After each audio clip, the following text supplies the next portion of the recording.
the Spot Track Podcast, talking sports contracts, the salary cap, and business of sports. Today's edition of the Spot Track Podcast is presented by Bettor Edge. If you dabble in sports gambling, like everybody at this network does, you need an alternative, a brand you can trust that's going to give you the odds and the edge that you are looking for, have been looking for too. Bettor Edge recognized the problem and solved it.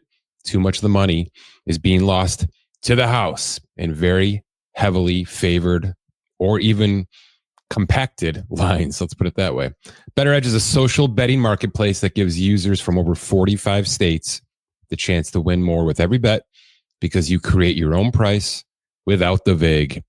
Download the brand new Apple iOS app from the App Store. It's a safe, reliable, quick payout, lightning fast, efficient process. Visit bettoredge.com today and sign up using code SPOTTRAC, SPOTRAC, and get $20 on the house. That's bettoredge.com. My name is Mike Ginnitti. It is Monday, March 3rd. Heading towards it. NFL news is here. Big NFL news is here. Obviously, we're going to start and carry quite a bit of that today. We'll do some house cleaning here to start. Where's the baseball stuff at? There's still some notable free agents out there. I think there's, 4 to 6 legitimate extensions that always try to sneak their way in before opening day. And opening day is really here. It's about 25 days away in terms of that first international series. So we are in the process of starting to formalize some projected 26-man rosters. We're going to keep our 40-man tax payrolls on the books here, obviously, and refine those as we get towards opening day so we can snapshot the opening day payrolls. But for the most part, the meat and potatoes have all been sort of served at this point.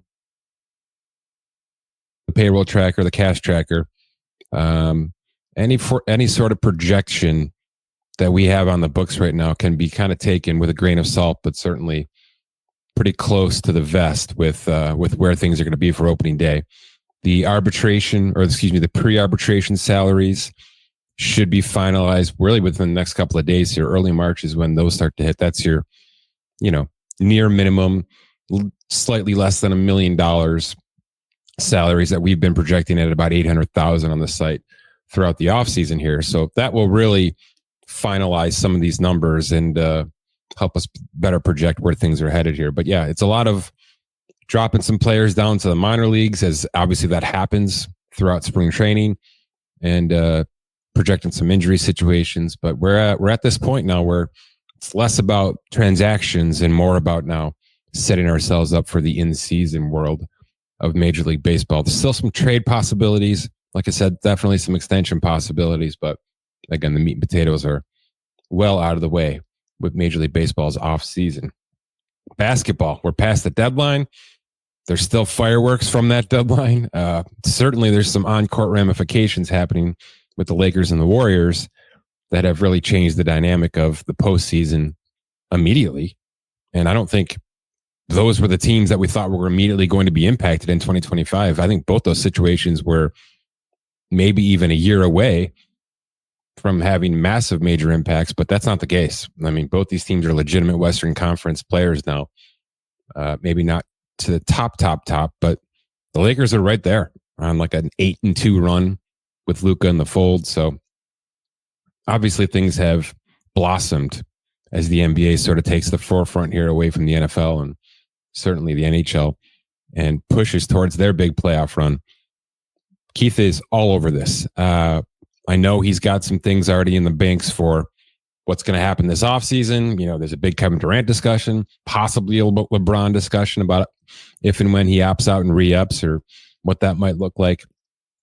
But the big deal, and I know he's actively working on this right now, as you might expect, is what the hell do we do with the Philadelphia 76ers and specifically this Joel Embiid situation now, in a year, in 2 years, because there's very different scenarios. There's a world where it's just this on and off for even the next couple of years. And then we get to the point of, can he actually play professional sports anymore? What happens with 3 years fully guaranteed? What happens if he retires? Is there a tax break? but does insurance get involved? All those fun things. I know Keith is actively working on all of these scenarios for you. So look for that soon on Spotrac.com. We'll certainly push that out in the socials. And that's going to be a must read because we've had these before. I don't think we've had one to this level of both financial mess and to some degree franchise mess, because this is really, and Paul George has played a couple of nice games here, but I don't think there's anybody with a logical sense that believes that Paul George can be consistently healthy, good, productive for 3 more years, especially now that he won't have the yin and yang with Joel Embiid, at least for the immediate future here. What happens, right? It's not only an Embiid's conversation, it's a roster construction conversation. Is Daryl Morey allowed to keep his job enough to be the one to try to fix this? Are they going to add? Are they going to sell? Are they going to hold? They're a bit stuck right now. So look for that piece coming from Keith Smith, All Things Consumed, with the Philadelphia 76ers and the situation that Embiid's injury and his corresponding extension, which really is the biggest problem, have made in the city of Philadelphia. Hockey trade deadline is coming. We already had some pretty nice size ones. Those are all live on both our transactions tracker and certainly on the cap tables. We'll continue to push this. It's also a big time of year for 2025 entry-level rookie contracts. So players that are either undrafted and are being brought into camp for a couple of years, or players that have been drafted, have gone through the college ranks, and are now being signed to their professional teams to an actual entry-level contract and will be with the team to some degree this coming off season to try to make the roster, obviously make the minor league system, and go from there. So it's a bit of a in-season, off-season situation here in hockey, right? We've got the big trades that will be lining up this week, but also a lot of teams, a lot of front offices also trying to feverishly grab players off of the open markets and their college markets and bring them on board for the upcoming offseason as well. So everything's got something. WNBA is finalizing rosters here. We've got a couple transactions every single day. Another decent sized trade just last week to go along with some absolute haymakers that hit at the start of February 1st free agency. And I'm working every day to kind of finalize those cap tables as well.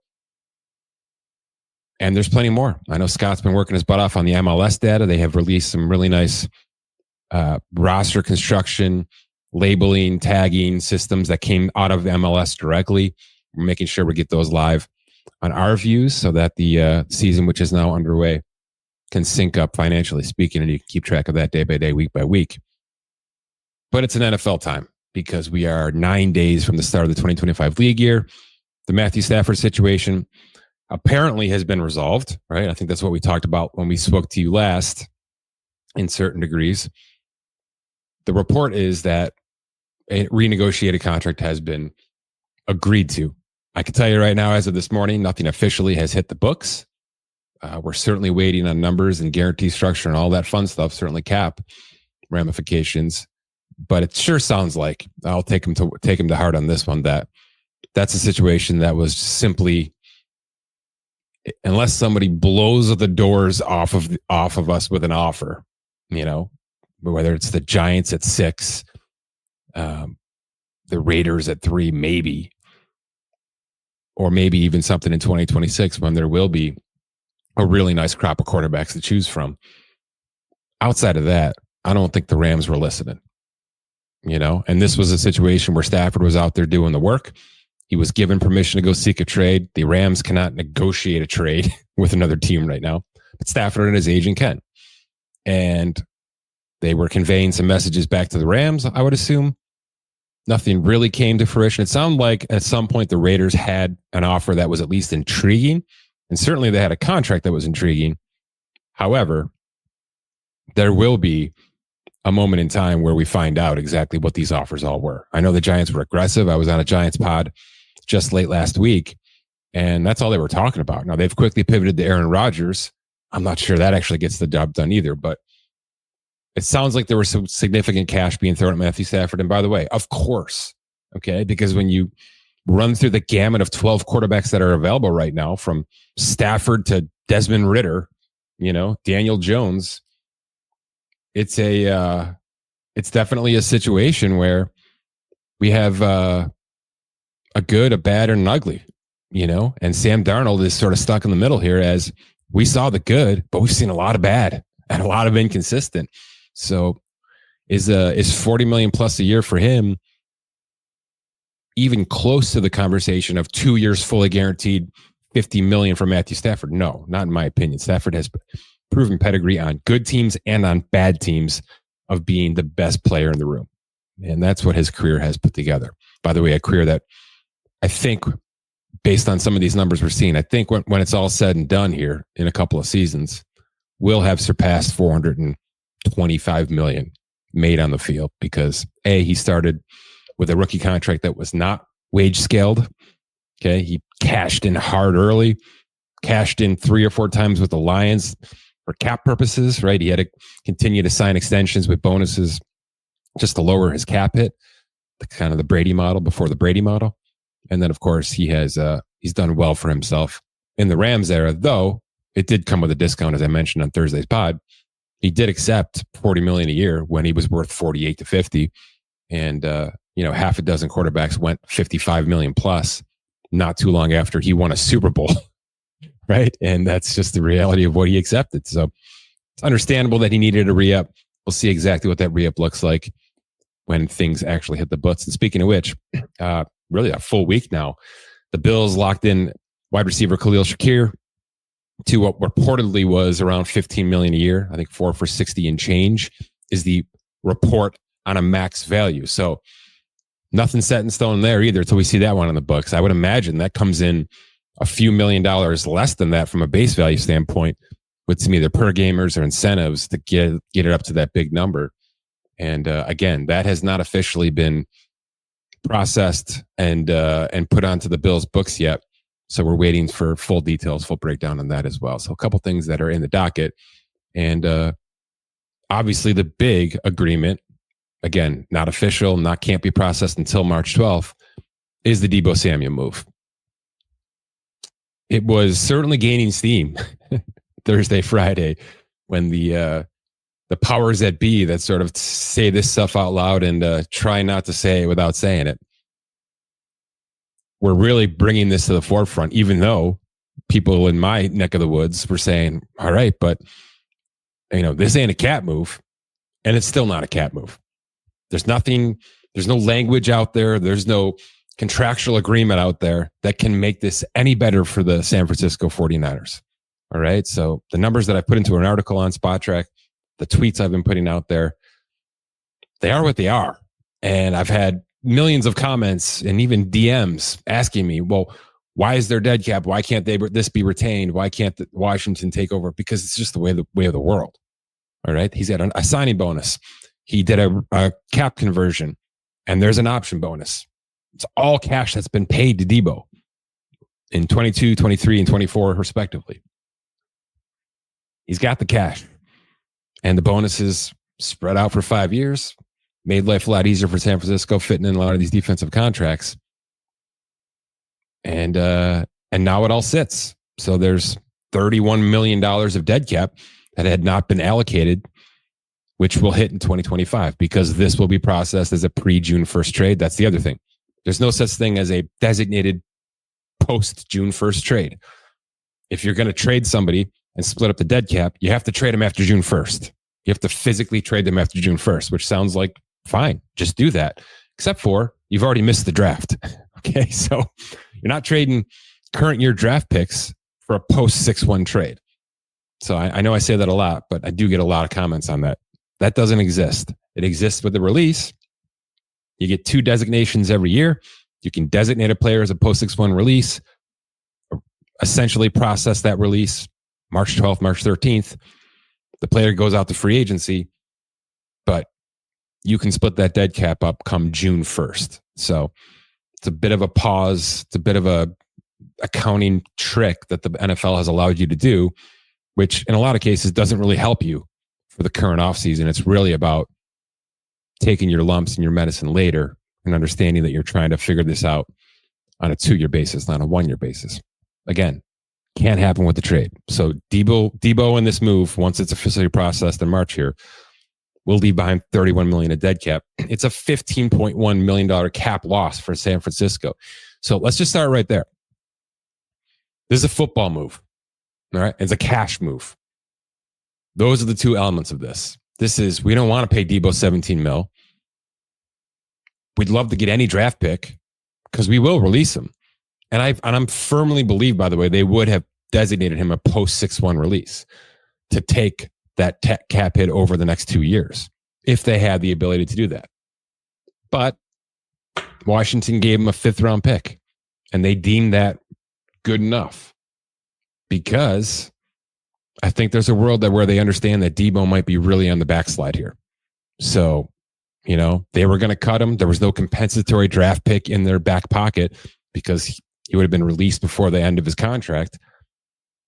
So you get yourself a late day 2, and you don't have to retain any of that salary, because that's the other element.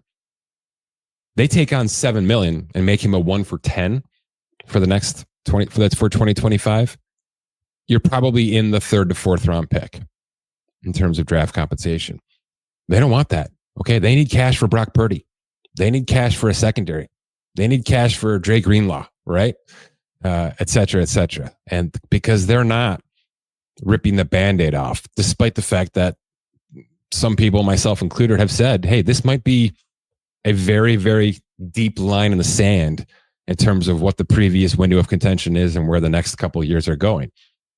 I don't think they feel that way. Now, I know there's Brandon Ayuk trade rumors out there. I think that's a football move, right? Because they just gave the guy a healthy signing bonus, 8 months ago here. And we've seen teams do this, sort of admit their mistakes out loud. If Brandon Ayuk is traded in the next couple of weeks here, that's an admission. And by the way, it's a good admission. He's probably better somewhere else. It's just fact, okay? He can have a bigger role, a better setup. And this is simply the 49ers playing a little Chiefs, understanding that every single year there's going to be 1 or 2 contracts that they have to forcibly give up on. And if anybody wants to give them a late round draft pick to do it, they'll take it, of course. And if not, they'll work around it. So again, in Deebo's case, releasing him with a post 6-1 designation was the better business move. And I think there are front offices out there that still would have done that outside of taking the 5th round pick. I believe that to be the case. Why would they take the $15 million haircut on the cap this year for a 5th round pick? They did it though. All right. They'd rather save the 17 cash, take the 5th round pick, and try to hit lightning in a bottle on some sort of either Deebo replacement, right? Because those happen. We've seen 4th, 5th round guys. Khalil Shakir, by the way, 5th round pick, just got himself $60 million. Okay, so these things happen. But that's to me is the dichotomy of this move. I mean, we immediately saw the socials light up with, my God, the Cowboys gave up a 4th round pick for a wide receiver that barely plays, right? The kid out of Carolina last year. That kid had 2.5 years left on a rookie contract. Cost like $7.5 million. All right. That's worthy of a 4th round pick if you believe the kid's just in a bad situation, and maybe bringing him in with Dak Prescott gives him a better situation to try to succeed, even for one great year. Okay. That's worthy of a 4th round pick because he's a former, I think, 2nd round pick without looking at my notes here. You have to factor in the contract. You have to factor in the money with every single move. You can't just put an apple and a pear together and say, my God, these things are unbelievably different. You're right. They are. Deebo Samuel at 31 years old at $17.5 million this year. And who knows? It may be that there's a new contract coming. Okay. That may have been part of this move, that Washington is acquiring him and they're about to extend him to a renegotiated contract. So we don't even know the full story just yet. But as is, 1 for $17.5 million for Deebo Samuel, who's clearly backsliding a little bit here. That's a risky take for Washington. That risk is built into the fact that it only cost them a 5th round pick. All right. It's going to be the same conversation with Cooper Kupp, who I believe will move. I believe we'll have a similar conversation here. Now, it's much less money. Okay. There's a couple years left. So that will help knowing there's term here. But, health's been a problem pretty consistently now. There's a lot of red flags that come with Cooper Kupp. And I don't think he's looking for any kind of renegotiation, though it makes sense to bring him in and guarantee some money a little bit. But we're going to have a similar conversation in days, maybe a week here, if and when Cooper Kupp and Team X come to a resolution, whether that's Houston, whether that's a couple other teams that have been involved. Pittsburgh, I know, has been active with these wide receiver contracts. They wanted Brandon Ayuk a year ago.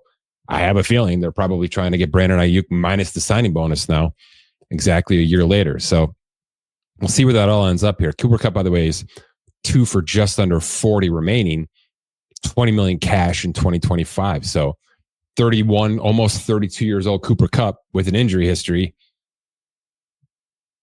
costing 20 million this year. Okay. That's the price to pay. Now, the Rams have been actively retaining some money in a lot of cases, and they built in this little $5 million buyout to 2025 already. So this one may have a little bit more layer to it, but it's for all intents and purposes, it's a similar conversation. So I don't expect Cooper Kupp to go for a 3rd round pick. I just don't.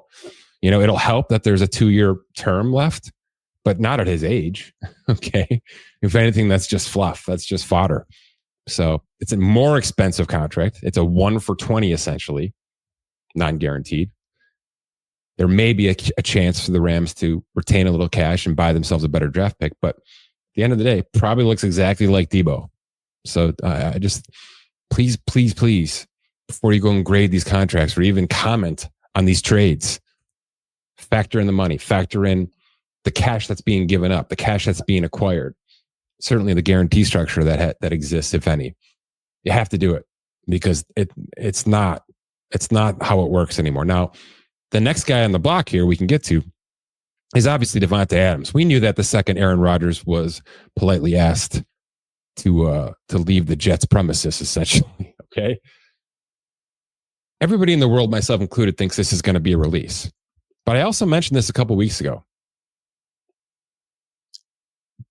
It's very, very probable at this point, I'd say, that Davante Adams might be the most decorated, best available wide receiver on this open market in 9 days. Because I believe T will get tagged or extended. I believe Chris Godwin will be extended. Okay. I believe Cooper Kupp will be acquired via trade. I don't think he'll be outright released. And we now know that Deebo won't hit the open market as a post 6-1 release either. There's some names out there still. I don't mean to be, demeaning anybody here, but certainly Davante has pedigree. Does anybody think that he'll go to any team that doesn't have Aaron Rodgers as the quarterback? I don't know. Okay. I mean, he did it once. He signed a tag and accepted a trade to the Las Vegas Raiders because there was a moment in time when he and Derek Carr had a relationship, of course, in college. Guess who needs a wide receiver this year? The Saints need 4. Okay. Because the only damn good one they have can't stay healthy in Chris Olave and might have, a head injury situation for the rest of his career, unfortunately. They could use a great wide receiver. They can't afford anything. All right. I mean, they're going to have to extend players just to stop dead cap from voiding and hitting their books in 2025. Chase Young, I think, gets a great contract because his dead cap right now, if he's allowed to void and be released into free agency, is insurmountable for a team minus 50 right now. So you're going to see extensions in New Orleans, and everybody's going to say, how the hell are they doing this? That's why. They're doing this to spread out dead cap and keep players on the books so that they don't take a lump sum of dead cap in 2025 and amount to this minus 50. That's how bad of a situation they're in this year specifically. They're going to have to pay players they probably don't really want to pay just to spread out cap. That doesn't mean they can't sign Davante Adams for a 2 for 26 or 2 for 30 even, with 3 void years and a signing bonus plus a minimum salary this year that accounts for a $5.5 million cap hit, but which, by the way, is what Deebo is going to cost in Washington on the cap. About $5.2 million if everything stays the same. It's a minimum salary. It's an option bonus that hits in about 15 days here that spreads out over 5 years. And Deebo's about a $5.2 million on the cap player. The Saints could go the same route with Davante Adams, and it'd be a very similar, I think, situation with a really nice 1-2 punch there. If Juwan Johnson, the tight end, is one of those players that's extended for cap purposes and football purposes, now you got yourself a nice little 1-2-3 system, and you can toss a Taysom Hill extension in there as well, which I think will happen for cap purposes too. So there you go. There's some Saints talk for you at 10:44 Eastern on a Monday. But Davante, to make the long point short here, Davante hitting the open market is good news for a couple of teams. No question. Does anybody want Davante Adams on a 2 for 72.5? Hell no. Does anybody want to acquire Davante Adams at $36.25 million cash and cap in 2025? Of course not. Are there only a handful of teams that could actually take on that cap hit? Yes. Are there 15 teams that would take on that contract, have an extension in place that essentially rips up everything and starts over fresh on a 2 for 30? Yes, a lot more teams. Is that worthy of a conditional 6th round pick to the Jets? I don't know. It might be, just to buy the rights. If you have the room, if you have the need, if you have an wink agreement that Davante Adams will be happy coming to your team, whoever that is, Patriots, Houston, Saints. If that's the situation, maybe it's worth a late round pick to keep him from hitting the open market. Again, I don't think there's 24 teams in on Davante Adams, and I think he'll be very specific about joining a team based on the quarterback situation. But you never know. All right? You never know. So just want to throw that out there. Again, don't be surprised if it's a 7th round pick, okay? Because he has 2 for 72.5 and needs a brand new contract with guaranteed money. Those things diminish trade returns immediately. Then you bring in age, then you bring in some decline, and all of it comes together, okay? But again, this is you're buying the rights to Davante Adams, knowing that the contract is absolute garbage and has to start from scratch. All right? So those are names we have here. There's more names coming, okay? We've got a Rams guard in Jonah Jackson, who I think will move because everybody in the world needs guards, and the Rams are simply picking and choosing who they're going to pay. They did pay offensive tackle Alaric Jackson. We're working on getting details for that as well. And the list goes on. I do have a piece that's been up for a bunch of days now with NFL trade candidates. Every single name that I've mentioned here and about 20 more are on this piece with ramifications, with thoughts, with future contract info, all that stuff. So if you're looking for a kind of a one-stop shop for all these trade conversations, I do have that piece live on Spoxer. Just obviously click the news button and you'll see it sitting right there, along with some cap casualties to talk about and some extension candidates to talk about as well, because it's the time of year for all that. Quickly, before I get out of here, because I've been rambling about a couple of random things today. Cap conversions. They're going to be called restructures by most people on the internet. It's fine. I'm not going to split hairs. I'm calling them conversions because I think restructures tell the wrong story. The only thing that happens in 99% of salary cap conversions is there's a roster bonus or there's a base salary, okay? Which right now, from a salary cap perspective, all lives in 1 year, okay? So for instance, Patrick Mahomes, I believe, has a $32 million roster bonus in 2025, okay? It's very likely that the Chiefs take that roster bonus and say, okay, we're going to make that a signing bonus instead. Whatever the pay structure was for that roster bonus, it could be all at once in March. It could be half now, half in September. It could be that that entire roster bonus is just going to be paid out along with the base salary throughout the season. All those things are very, very common. Okay. But on the books, from a contractual standpoint, it's going to shift from a roster bonus to a signing bonus, which means it can now be spread out over 5 years for salary cap purposes. Okay, so $30 million roster bonus is $30 million of cap, but a $30 million signing bonus is $6 million of cap each of the next 5 years. So essentially, you're saving yourself $24 million by converting a $30 million roster bonus into a $30 million signing bonus. That's the conversion. Okay. The reason I don't like the word restructure is it makes people think that something significant has happened or changed within the contract. Okay. And a lot of people look to cash or think cash when they hear something like this, or the player has given up $24 million as a gesture to the team to allow them the ability to sign more players. Nope. The players give it up nothing. The player still makes that $30 million. It is simply a cap decision now, which is instead of taking $30 million of cap today, we're going to take $6 million of cap today and push $24 million out over the next 4 years. Again, that's the salary conversion. Okay. Same thing can happen with the base salary, et cetera, et cetera.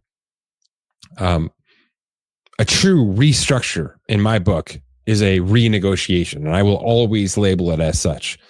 So there's a world where Von Miller, who did it last year, takes a pay cut, converts some actual salary into incentives, right? Sack incentives, playing time incentives, et cetera, playoff incentives. That's a renegotiation. Something physically has to change in terms of how much money he will start to make or could maximize in 2025. The change in cash, the change in approach with the payment schedule of that cash, and obviously the change in how he can earn that cash has changed significantly, right? Before it was just going to be handed to him every couple of weeks, and now he has to do something specifically to earn that cash. That's a renegotiation. Okay. Agent and player have to sign off on it. A brand new contract gets placed on the books with the league and with the union. It's a renegotiation. So to me, the word restructured lives too much in the middle of those and makes people think one way or the other, unfortunately. So when you're listening to me or reading us on the socials or in the articles, I'm going to call these salary conversions when they're just flipping something to a signing bonus for cap purposes. And I'll be very clear about renegotiations. For instance, Matthew Stafford is a renegotiation. Something has changed significantly in the way that Matthew Stafford gets paid over this and next year, most likely. Okay. It's not a restructured contract. It's a renegotiated contract that's going to get signed off on and processed on the books. We'll see 50, maybe more, salary conversions over the course of the next 2 to 3 weeks as teams get cap compliant, free up a ton of cap space, just flat out release players for football purposes, etc. Okay. Lots to get to, but I wanted to make that really clear as we really ramp up that part of the NFL offseason here over the next couple of days. It's coming. All right. It's going to be a daily thing, a daily grind. I will try to do nightly updates on Spotrac.com. We've got a new feature on our homepage called the Spotlight, where we bring in not only articles we've written, but some little tidbits, some kind of little paragraph posts. And I will use that regularly over the next couple of weeks here to really fire away at, trade agreements, cap casualties, salary conversions. All right. I'll try to do an update every day. So if that's something you want to kind of keep to versus just, feel free to use the homepage. Feel free to use all of the assets that we have available here, because I will do my best to update specifically agreements and things that are going to get processed on March 12th, but for now are just sort of laying in limbo and what the ramifications eventually will be, as we've done with this Deebo trade, and plenty more to come. For Scott Allen, my name is Mike Ginnitti. Thanks for listening to this edition of the Spotrac Podcast.